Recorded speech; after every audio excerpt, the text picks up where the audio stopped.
is like, I don't know with my green screen, but this is the Lassen National Park. And I basically set up educational books that were all about teaching our children, repetitive teaching about the animals in the parks, the special geology in the parks, the founders of the parks, the reason why the park existed, how the park was being managed, the special activities going on in the parks. And so that in itself became very successful. So I decided to create a board game.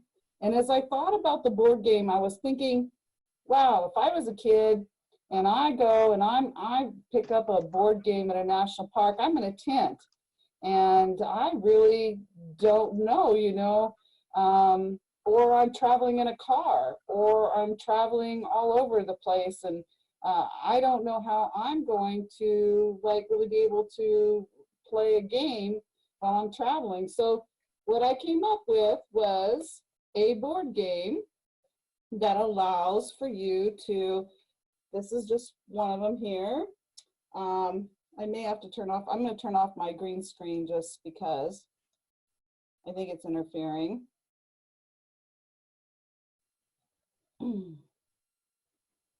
Hang on just a minute.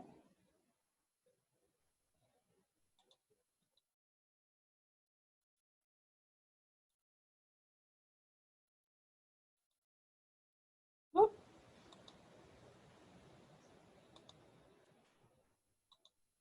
Okay, there you go. So now you're just seeing my green screen, I hope. So, so now you're only seeing, this is a board game of the Grand Canyon, and it's in a quad, but it's double-sided. So if you can see, it's double-sided. Yeah. So you have the Grand Canyon right here. That is the actual, when you go to the Grand Canyon, that's the Grand Canyon Village. And the game is designed so that you're, as you're traveling with the dice rolling and you're going on steps, you're picking up cards, or you're traveling all over. The other side is an aerial view of the entire Grand Canyon, which has the North Rim and the South Rim, which a lot of people don't understand the difference between the North Rim and the South Rim. So anyway, this game is so fun to play because it's really intuitive. But the other thing about it is we created little pieces and parts that would allow to connect magnetically. So while you're traveling in the back of the car, you're not going to lose your piece as it's going along. So that was the whole basis behind the board game for Park Smarts for Kids. And we've sold hundreds and hundreds and hundreds of them. We've got like a bicycle, the cute, what's here? Little bicycle. Yeah. You know, we've got a little convertible. Yeah, I like that. Right, I like that convertible. You know, we have a SUV. Mm. We have many other parts, but that was the whole basis behind the board game for Park Smarts for Kids. And now we've grown to, we have one for Yellowstone. We have one also for the Arizona. Arizona is a unique area. And we also have one for the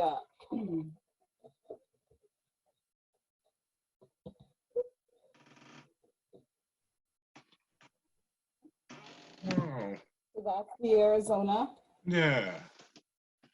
Which a lot of people just don't know about, all these little places they can go visit and enjoy. And so that's what Park Smarts for Kids is all about, is teaching our children why our parks are so important. I'll just give you an example. I don't know how many people know about Lassen Volcanic. I don't know if anybody knows that much about Lassen Volcanic. I'm not familiar with it. Yeah, Lassen Volcanic. How about, here's another one. Mesa Verde. Wow, yeah. You know about Mesa Verde? Uh-huh. Mm-hmm. Wow. Yeah, and let's see. Oh, this one's my favorite is Joshua Tree. So we're working on games for all of these different parks so that the kids can learn. But I mean, there's special things like, does anyone know that if it weren't for what's called a Pronuba moth, there would be no Joshua Tree? It's a moth about this big, Mhm. and it's because of the Pronuba moth. It actually helps the Joshua Tree when it's blooming, and if it weren't for them, we'd have no Joshua Tree. Wow, that's amazing. It's amazing to see how connected our world is, how interconnected it is, one thing depending on another. Mm-hmm. This is okay. Okay, so for all of the people that we've talked to, this is probably one of the most creative things. So first of all, I want to let people know and see that, we've had people who thought about good ideas and things, but this developed from a love that you had already, something that you had been doing, and a love that you wanted to share with the rest of the people and with children especially. Is that right? Absolutely. Absolutely, especially with children. I adore children. I just connect with children. They're just such the most beautiful creatures on this planet, and they come from innocence, and they come from the eager to learn, and they're just the best of all. And my husband used to say, "Why didn't you become a school teacher?" And I said, I don't know. I didn't, but Park Smarts for Kids lets me do that, because and to see the expressions whenever they've played the games, or they learn something new, like kids don't know what a pronghorn is, or a Pronuba moth, or the special little pools that, I don't know if anybody even knows about the special little pools at the Arches Park, because there's special little pools that come about every year, and all these little creatures come out of the ground. And when we start talking to the kids about it, they're like, really? What's really going on? I'm like, that is what's going on. And each of our different, like the Everglades, and the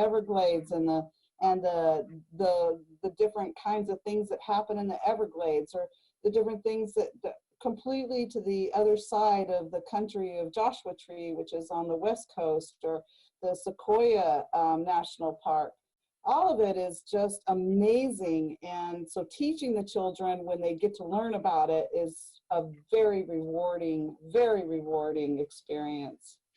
I can only imagine. Just now, the idea that you were able to come up with a workbook that actually goes along with it is incredible, because that helps teach. That helps people remember exactly what they're going through, and give them a sort of a roadmap on how to engage into the game, and also how to engage outside of the game, which is so Right. incredible. Exactly. Yeah. Exactly. And I learned about the repetition of, that's what's so cool about the board game, is because the board game literally has, and the way that way the child or a grown-ups love these, is a scorecard. And that scorecard is showing, oh, I actually hit Grand Prismatic Geyser. Oh, I hit the Mammoth Hot Springs, or I hit Chocolate Mountain. I mean, and the kids, and the object of the game is that they are the first to reach all 10 of those special features of that park. And so once they've learned it, then they go to their parents, and their parents like, there's a what? A chocolate pot? A chocolate pot at Yellowstone National Park? Really? What does that mean? So. Well, and that's funny, because I went to Yellowstone. I went there when I was coming across country. And I wish I'd have had something like that, because I never heard of a chocolate park, a chocolate mountain, or anything like that. And some of the things that I can't, some of the things that I actually missed, even though I was there, Mm-hmm. and still did not know about. So, Mm-hmm. that's what's so beautiful about being able to create a game, especially something that is tied to real life, that you're able to learn. Absolutely. That's Absolutely. incredible. I don't know how you thought of, well, I don't know how you really put all that together, from a thought to getting all of that done, but that's incredible. And to have a series of it, so people can learn about all of the national parks and all of the different things that this wonderful earth has to offer, and do it as a family. So much passion, so much passion, because I have passion for the national parks, because when you get to even visit one or two or three of them, and you just can feel it. You can feel the wonderful energy of that those particular lands have been preserved from being in any way destroyed or ruined or hampered in any way. And all of the officials that are doing that are amazing people, because they're keeping the trails clean. They're doing all these wonderful things. And our children just don't know this is going on. And so the passion behind that is, yes, these lands are beautiful and they're going to inherit them, but the children need to understand and be educated. So it's the educational process that really has motivated me to create Park Smarts for Kids. And the books themselves are all like crossword puzzles, and they're all to do repetitious type of learning, but the board games are more about, like, I'm traveling through the park. Hey, I just got to hit, the wonderful falls in Yellowstone. I just got to see some bison. Oh my gosh, there's also wolves and pronghorns, and there's grizzly bears, and so. That's absolutely amazing. So when you created the game, when you were going from book to creating the game, did you look out there and were you a little amazed that there wasn't something that in depth on our national parks? I had already, through the experience with my other job, Right. as for 8 years with the textbook photography books, which were so fascinatingly beautifully done, photography beautiful, the writing beautiful, so much information to adults, but translating that to children was very difficult. And so understanding that there wasn't anything really out there for that, there was a book that came out called Who Pooped in the Woods, and it was the most, I know it's terrible, right? But it was so educational, and it was so very one of the most highest purchased books in all the national parks, because it talked about this scat came from this mountain lion, this scat came from this squirrel. So it was so educational. But no, there were no games, no. I would have to call it a way of playing and being educated at the same time.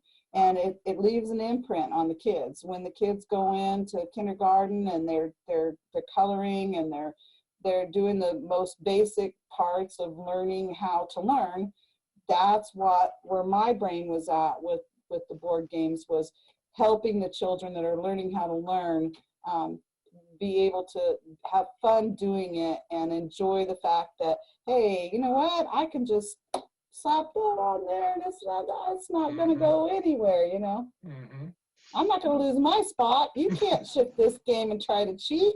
It's right there. Yeah, I mean, and magnetic, that was amazing. I'm not even quite sure how you did that. I'm not sure how you did that. Yeah, it's what's called it's actually called metal paper is what it's called. Wow. And yeah, and it's expensive to get out there. It's an expensive product, so eventually, I'm hoping it'll be, more accessible than it is right now, but we're just building it. So we're just building it. I think that's amazing. I mean, we're going to talk about, for those people who are more interested in going in there, to find out a little bit more about how to get in there, how to get the ones that are out there.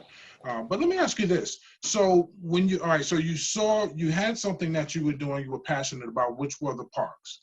Then you saw a need to at least get that information and make it more accessible to children, particularly to adults as well, so that they can learn from it. So was it a hard thing to actually develop the game from the experiences that you had? Was that hard putting it in a game form? And let me explain one thing about our national parks, which is very unique to taking any kind of a board game or any kind of a product out. The national parks are very finicky. They are managed by, any products that come into their gift stores are managed by what's called a chief of interpretation. So nothing can really come into the park until that chief of interpreter agrees that it is an okay product to come to the gift store.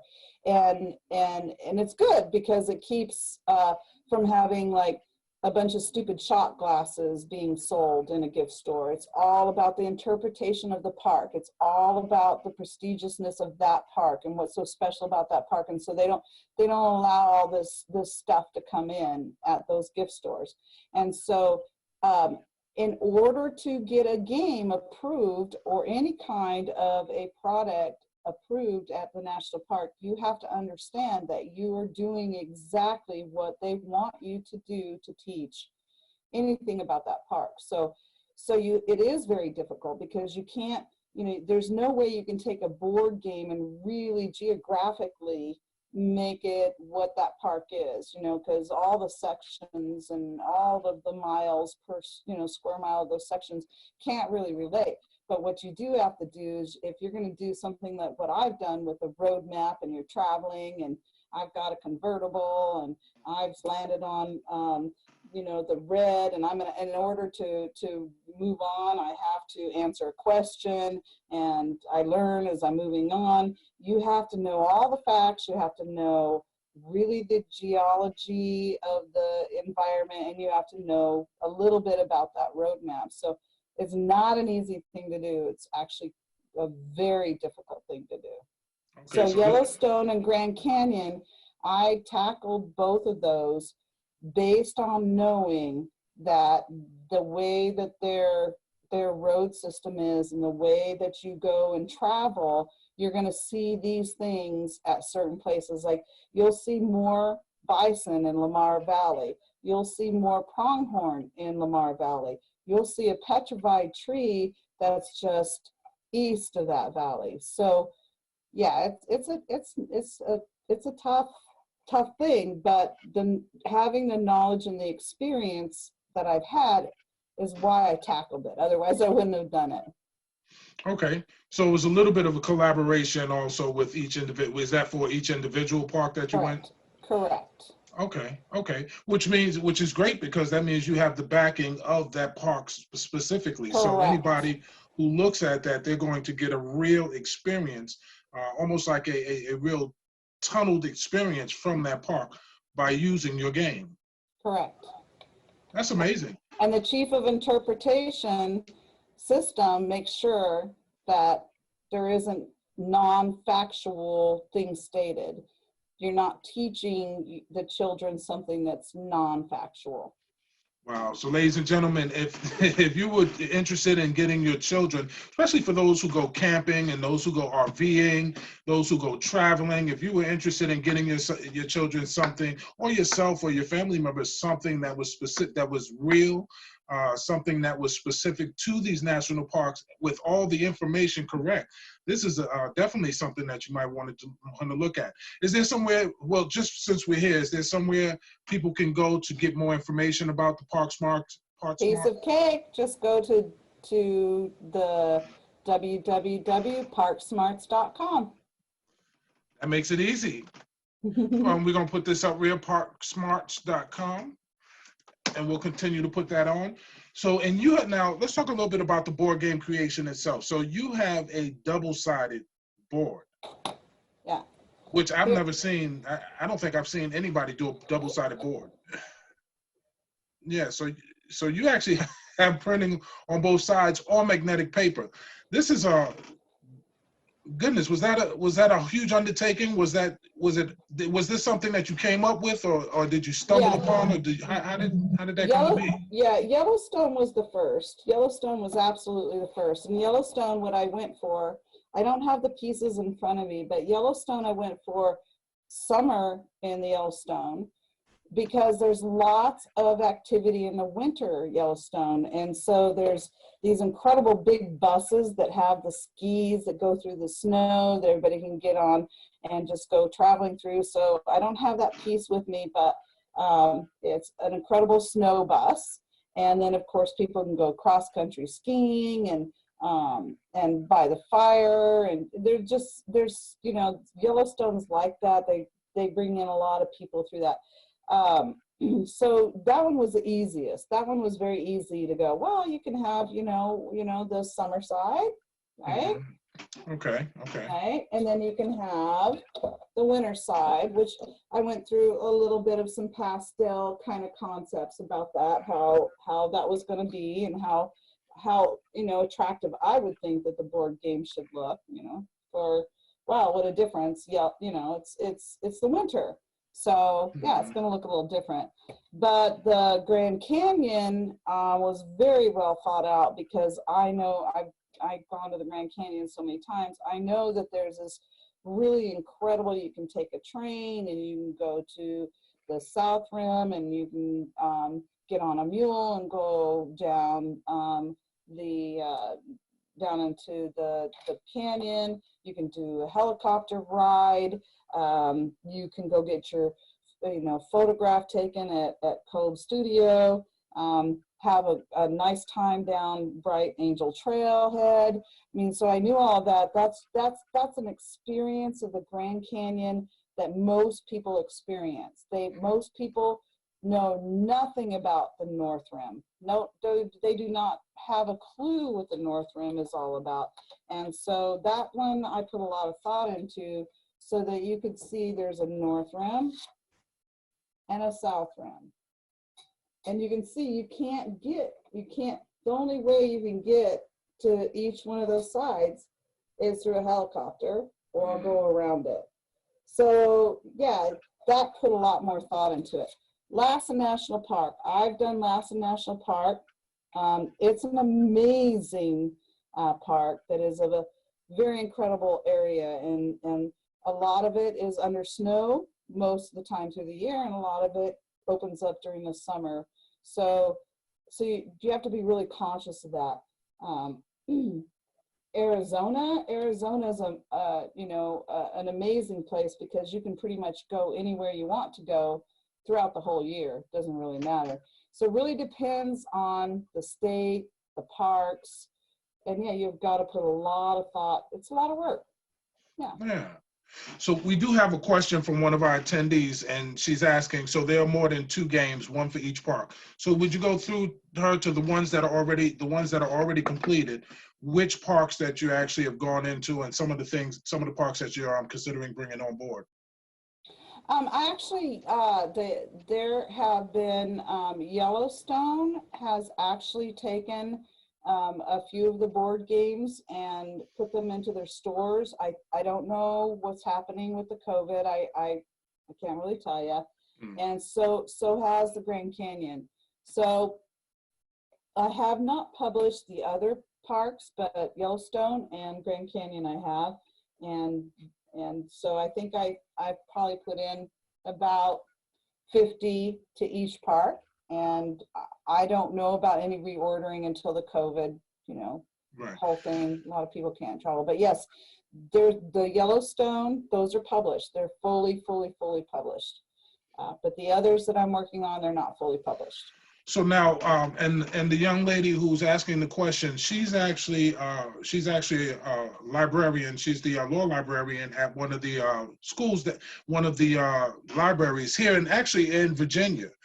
And she has a program that teaches young men and young women about a variety of different things. So, and I think she's interested in that idea. So I'm not sure if she heard the part about the books.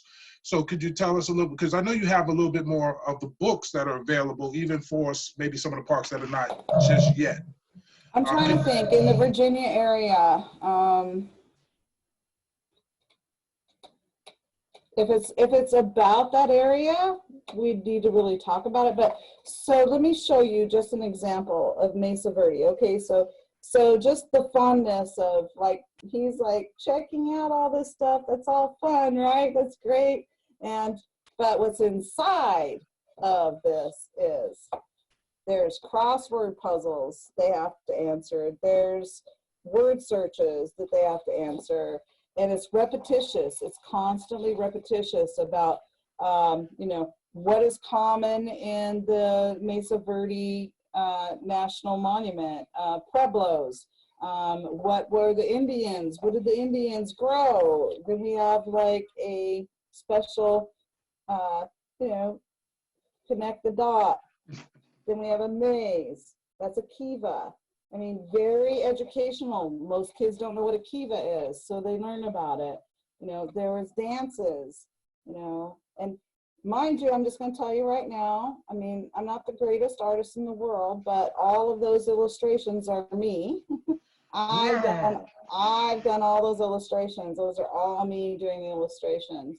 So that's, and then, you know, then there's just so many, there's like match up what the animal is to the name. It's just teaching the children what a raven is, what a, you know, golden mantled ground squirrel.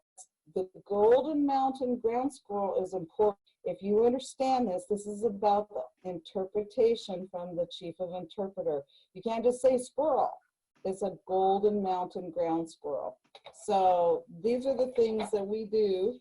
And this one's very difficult to really understand, but every one of our books have a centerpiece. And the centerpiece is to teach a big, gigantic amount of that particular part.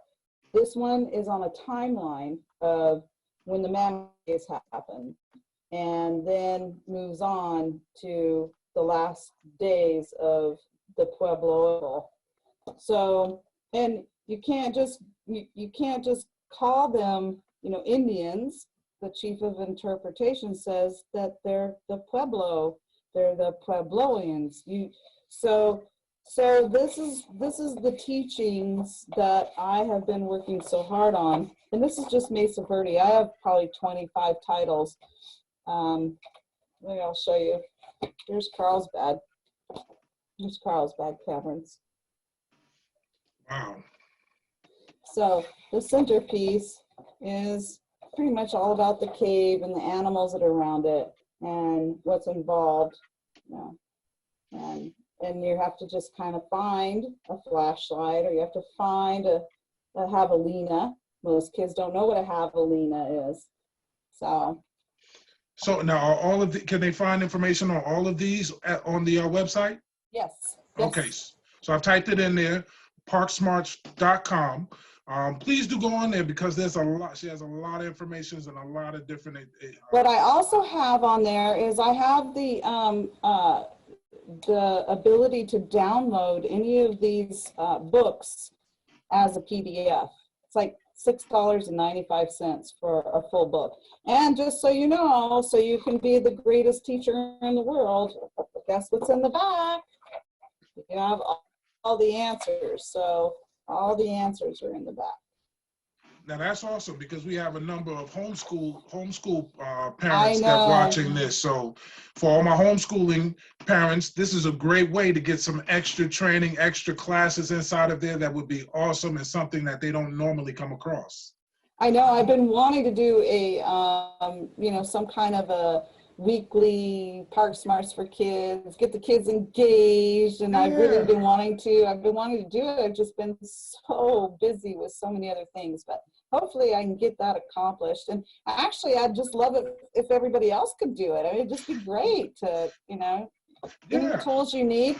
And if you need to reach me directly, just reach me at Dodie@parksmarts.com. Dodie, we're at parksmarts.com. We're going to put that up. And, you know, I like that idea. We were talking to another inventor a little bit earlier, and he was talking about how there's almost like there's there's tournaments, but he has different people in different places have actually taken on the job and responsibilities of doing online little training sessions or online activities. And I think this might be something that would be incredible if that were to happen, especially, you know, if you're in one area that has a park and another area that has a park and a couple of guys get together over that. So maybe some of our homeschool moms and dads might want to consider something like that. I think that would be a great way to interact with people across the state from you, and everybody have a good time and learn something. I so agree with that. I love our children, and I love even adults when they play the game or they get into the crossword puzzles. There's like, what's the difference? Why should I know this? It's so important that you know it because it's so many things and facts that are educational. And I really believe that we could just arm ourselves with our children with all these facts and get them out there. And I'd be more than willing to host anything ever to help our kids, because that's what I believe in. And, you know, sometimes there's lots of things that go on. I'd really love to have some of these other board games out there, but we all know that we have challenges and I just can't do it all right now. But anybody that wants to go out there, I'm there for them. A matter of fact, I just want to say one more thing. I got to go do a radio gig down in Phoenix, and they were all teenagers that were learning they were like the tweens. We call them tweens, you know, because they're not quite 17, 18, but they're in between. And we're doing a radio station where there were several other people in the room, including me, that were talking about what they were doing, and Park Smarts for Kids was there. But there was three other people there that had phenomenal stories to tell that wasn't even related to, you know, the parks. But they were there to learn how to do radio station. They were learning, you know, how to go, I am this host and I'm here to introduce this person. And it was so cute.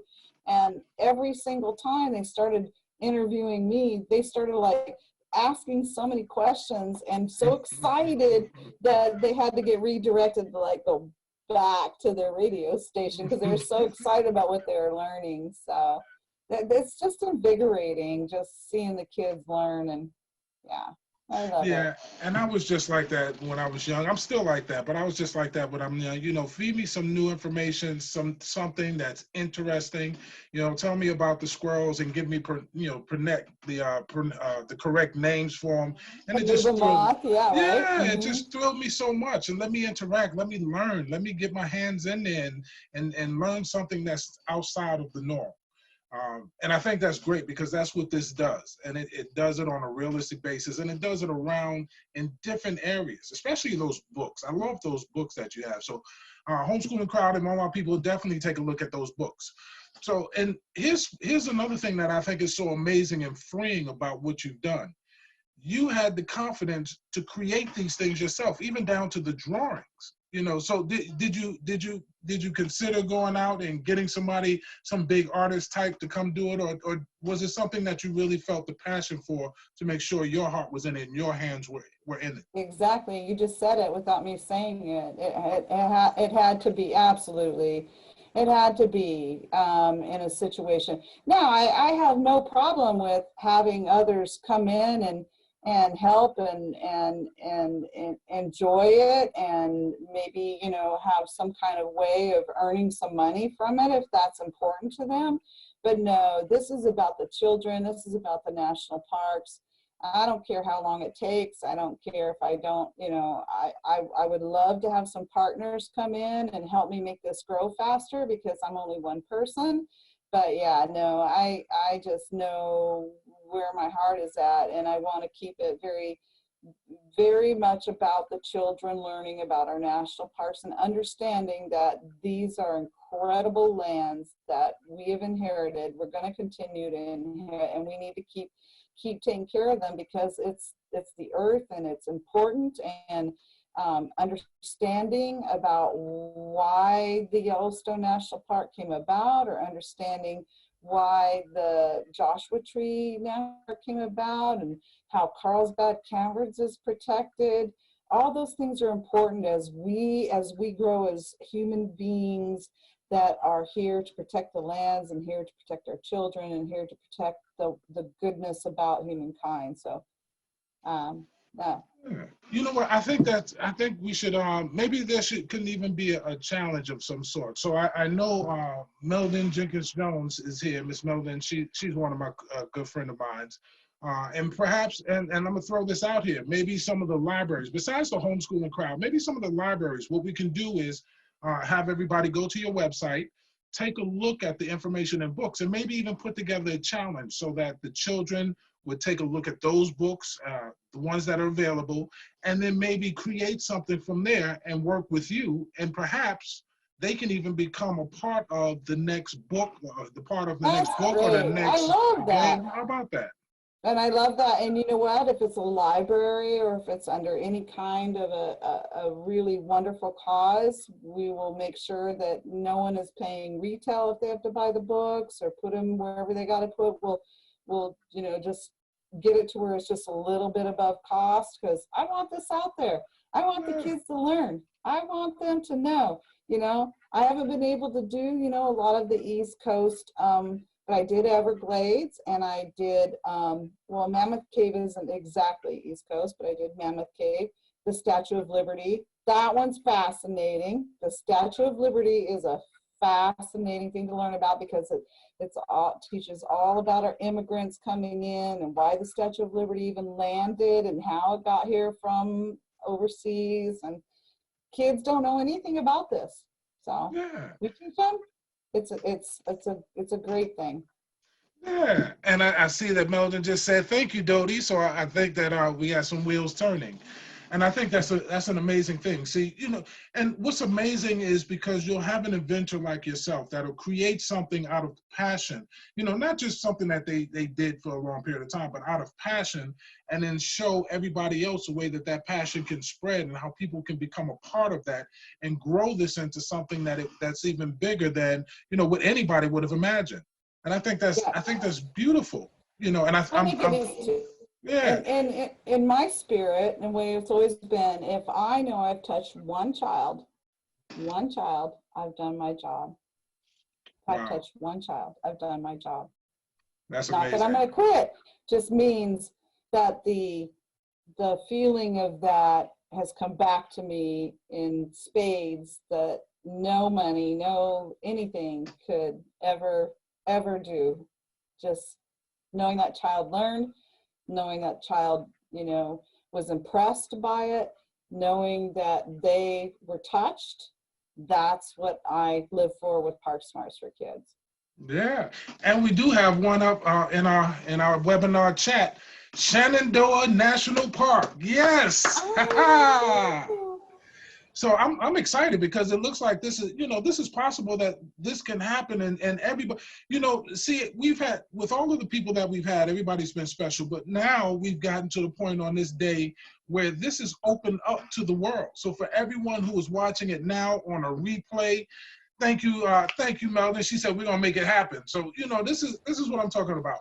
This is the beauty of something like this, to catch the vision from the inventor, and to have an inventor that wants people to become part of that vision and be part of that and grow it into something else, so that we're all benefiting from it. Wow, that is incredible. That's incredible of you, Dodie. Wow. Thank you, Elliot. Thank you, Elliot. It's reciprocal. So no, thank you. Yeah, it's reciprocal. I haven't seen anybody do anything like that. Yeah. So let's go over. So we're gonna be ending up in a few moments. So what I'd like to do is go over your information a little bit more. We have you down at parksmarts.com. And if anybody wanted to contact you and talk with you about it, or maybe about some ideas, they can email you, right? And what was that email again? Let me put it down again. It's DODIE at parksmarts.com. So everybody, if you want to know why my name is Dodie, is because my mom was extremely pregnant with me when Dodie Stevens came out, and her top song was Pink Shoelaces. Look it up. That's why my name is Dodie, because of Dodie Stevens. Pink Shoelaces. I'm gonna have to look. I'm not sure. Dodie Stevens, Pink Shoelaces. That is a very unique name, though. It is. It's not. It's usually short for Dorothy. Usually because the grandchild couldn't say Dorothy, so it would come out Dodie or something like that. But no, for me, my mom just named me Dodie. And I was born in San Antonio, Texas, and you know how you got Sue Ann and Betty Lou and all that kind of stuff. Well, I'm Dodie Kim, so. Dodie Kim, all right. So. See, I learned something new right there. All right, so now for anyone as our last little piece, for anyone who is interested in creating something, creating something along this lines or along any lines for our children who, you know, even though they're young, think they might want to create something like this, what would you say to them? Oh, I would say that you know the experience of when you were a child and something just stuck with you, or there was something you were more interested in than you ever could be. The welling up of your spirit about that and wanting to learn more is exactly what it's about. So if you're going to go into any endeavor and you're ever going to do anything like that, so for a child, from where I'm coming from, we were all children. So it's coming from that place of spiritualness and the passion behind it, like all the different kinds of really cool educational board games and educational anything. You're going to be very successful at reaching your target market. And on a monetary basis, it's never easy. You're never gonna get anywhere really fast on a monetary place quickly, but you will if you stick to it and you keep your passion about it, and you know your target market, and you know who you're getting ready to reach. And if it's the parents of children or any of it, not to take advantage of that, just that you know that it's pure and clean and beautiful, and that's what you're doing, and you do it every day and you feel it every day, then you've got something that is going to keep launching you to the next step and the next step and the next step. All right, ladies and gentlemen, you have heard it from an incredible inventor and creator herself. You have to come from a place of truth, provide value, not really worry about the money so much, because the money comes after you provide value for someone else. Agreed, Mr. Elliott Eddy. Oh, thank you so much. Well, Dodie, thank you so much. Our interview is done. It seemed like it went so quick, but the amount of information and the passion and even the givingness of allowing everybody to be a part of this, that's just incredible. I want to say thank you from the bottom of my heart. You have made this ending of this week very special for us. I thank you all. Thank you for having me here. I thank you all. All right, everybody, remember, Dodie, ParkSmarts.com. Go visit the website, ParkSmarts.com. Download the information. See what she has on there. Go ahead and get the information, pull it off of there, use it for your classes, use it for your special programs, use it for the summer. And if you have a good idea or a great idea, come on in. She would love to talk with you and love to expand this. And Meldon says, thank you for sharing your love for the children. We thank you so much, Dodie. We appreciate you so much. We hope you have a wonderful, wonderful evening. Stay safe. Stay safe. And you too. Thank you so much. All right. You have a great evening. Talk to you later. Okay. Bye-bye. Hey everyone, this has been an incredible week. As you see, we have talked to some great board game inventors. The purpose of this whole week was to give information, to share and shed light on the board game creation industry. Like I've told you so many times, and I say it over and over again, board game industry is $11.5 billion industry a year. And the experts say that over the next 4 years, well, actually 3 years now, from now until 2023, it's going to increase by another 5.6 billion with a B dollars. And the reason I keep putting this out there is because it all is about us. It's about the creativity. It's about the passion that we have to share something that we find of value and something that we love with other people. It could be anything. It doesn't matter what it is that you love. There's not a game out there, there's not a card game out there that would share that information the way you do. So this week was about giving you information. Thank you so much about it being inspiring. It was about giving you information. It was about giving you it's more than just information, but just to motivate and help share the fact that it is possible to be in this industry. It is possible to get your idea out there and to give you an idea of how many lives can be changed around the world because of your idea. So I thank you. This is the end of the summit. It's been so wonderful. I will be posting this out. I will send out an email to everybody that's on the email list, letting you know where you can see all five of the interviews. My name is Elliot Eddy. If you have any questions, you can email me at ceo@eespeaks.com. I just put it in there. That's EE as in Elliot Eddy Speaks.com. And before we go away, I want to share one other thing with you.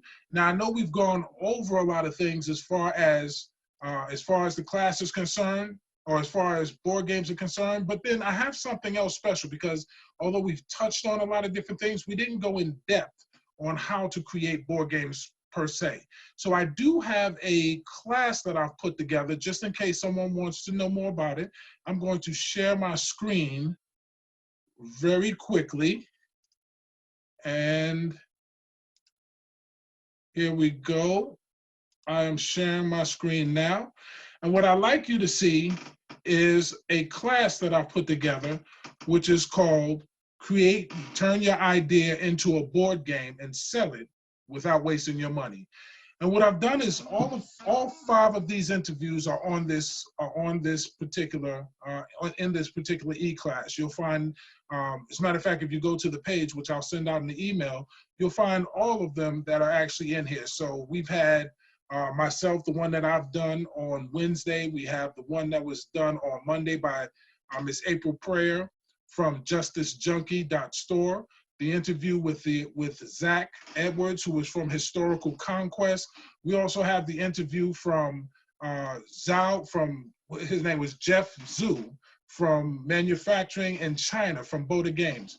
But this right here is a curriculum, because there's a little bit more to be involved. So for example, I take you through each step of what you need to do in order to take your game, your idea, and turn it to a game and actually sell it around the world. And that information comes from me.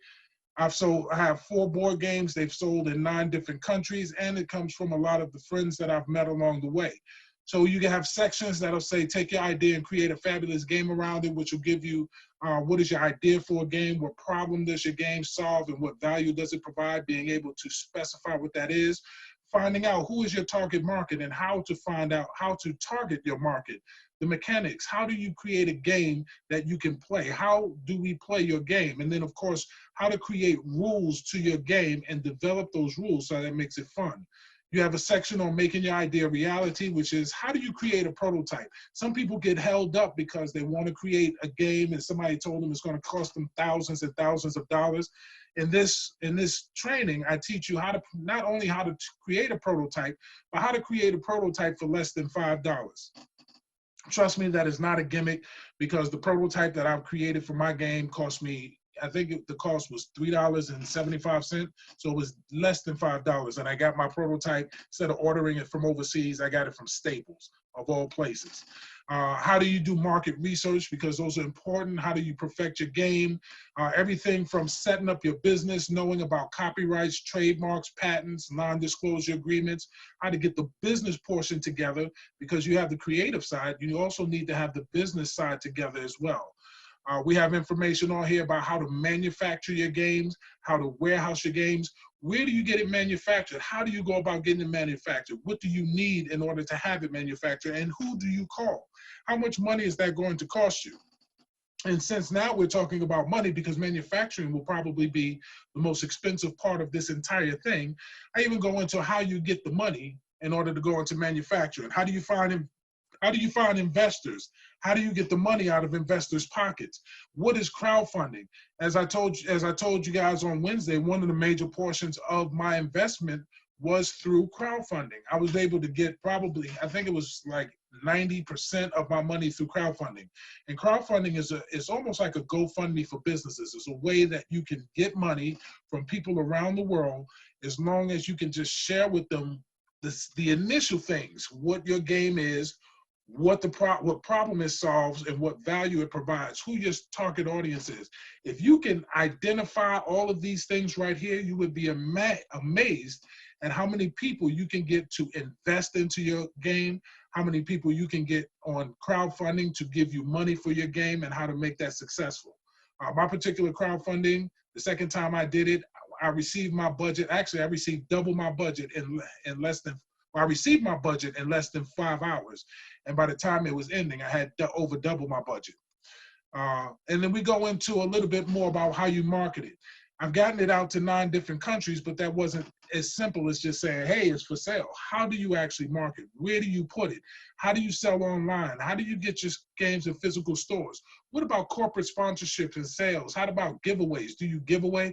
You know, a lot of people think about giving away their games to everyone. You know, everybody in the world would take your game for free, but how do you balance giving your game away for donations and for reviews, and also make sure that you make some money? And then a final thought on how to succeed in the board game business. So the important part is, you know, you do have that. I'll send that information out for those who want to go a little bit deeper and who actually have ideas that you want to create a board game from. You're more than welcome to take that class. By all means, email me at ceo@eespeaks.com if you have any questions. And I just want to say thank you so much for participating, for being here for the first of what I'm planning on having as an annual event.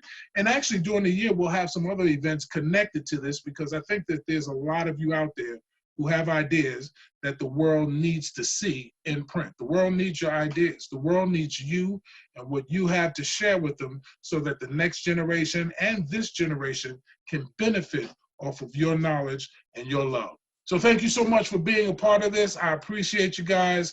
I'm sorry, I feel so sad that it's over, but I'm glad to know that you were with us. And thank you so much for appreciating this being put together. So you guys take care, and be the best that you can be, and be blessed. Have a great evening.